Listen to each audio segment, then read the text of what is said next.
देखिए, सबसे बड़ी समस्या क्या है, जैसे मैं आपसे कहूं मैं इंजीनियरिंग का विद्यार्थी हूं, अब कोई फिजिक्स केमिस्ट्री मैथ पढ़े नहीं और इंजीनियरिंग की किताब उठाए, कह जी अंग्रेजी तो मैंने पढ़ी है, वही अंग्रेजी इसमें लिखी, वही अंग्रेजी इसमें लिखी, मैं इसका इंटरप्रिटेशन कर रहा हूं। अब अंग्रेजी में ग्रेविटी का मतलब है व्यक्तित्व में गरिमा होना, और साइंस में ग्रेविटी का मतलब है G is equal to mass into acceleration. अब समस्या क्या है कि बगैर समझे हुए, मैं विनम्रता से कहना चाहता हूं, जितने भी ये तथाकथित वामपंथी हैं, इसमें से किसी ने वैदिक गुरुकुल में शिक्षा लेने के बाद वेदों पर टिप्पणी की हो तो मैं पूछने को तैयार हूं। और तो और छोड़िए, इनमें से किसी को वैदिक व्याकरण की संस्कृति नहीं पड़ी है। देखिए, लौकिक संस्कृत का व्याकरण अलग है, वैदिक संस्कृत का व्याकरण अलग है। मैं एग्जाम्पल देना चाहता हूं। मकर संक्रांति का पर्व है। संक्रांति का अर्थ होता है नीचे से ऊपर जाना, सूर्य दक्षिणायन से उत्तरायण जाता है। वैदिक व्याकरण में संक्रम का अपोजिट है विक्रम, यानी ऊपर से नीचे जाना, पर लौकिक संस्कृत में विक्रम पराक्रम का अर्थ हो गया, इसीलिए विक्रमादित्य शब्द प्रयोग होता है।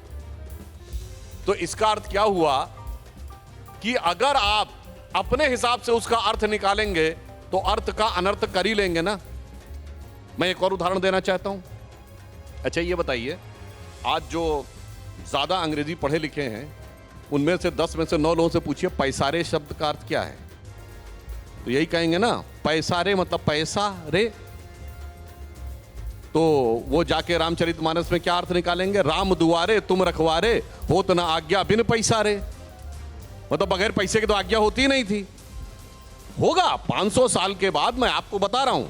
ये भाषाई वैमनस्य पैदा करके जैसे क्षेत्रीय भाषाओं को समाप्त किया जा रहा है, अंग्रेजी पढ़ के संस्कृत पढ़ी जा रही है। जब अंग्रेजी पढ़ के अवधि पढ़ी जाएगी 500 साल के बाद, तो कहा जाएगा पैसा रे का अर्थ यही पैसा रे था।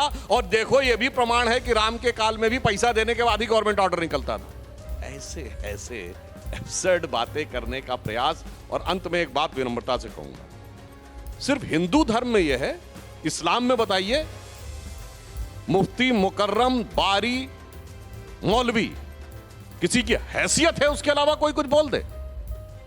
क्रिश्चियनिटी में आर्क बिशप, कार्डिनल, फादर, किसी की हैसियत है कोई बोल दे। जो लोग बैठे हमारे विरोध में, मैं हैसियत शब्द का प्रयोग कर रहा हूं।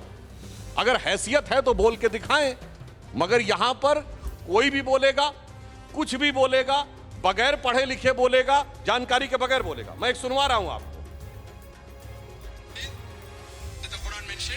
Wherever you find a kafir, into bracket Hindus, wherever you find a kafir, you kill them. नहीं, मैंने सिर्फ ये कहा, एक हैसियत हो तो बोलिए। एक करके बहुत साफ कह रहे हैं, वो बहुत साफ कह रहा है, मैं नहीं बोल रहा हूं। इनके लोगों के द्वारा संज्ञा प्राप्त शांति का मसीहा जाकिर नायक कुरान की एक आयत को उद्धृत करते हुए कह रहा है, और कह रहा है wherever you find काफिर, स्कोप नहीं छोड़ रहा इंटरप्रिटेशन का, इन A bracket Hindus, kill them. बोलिए।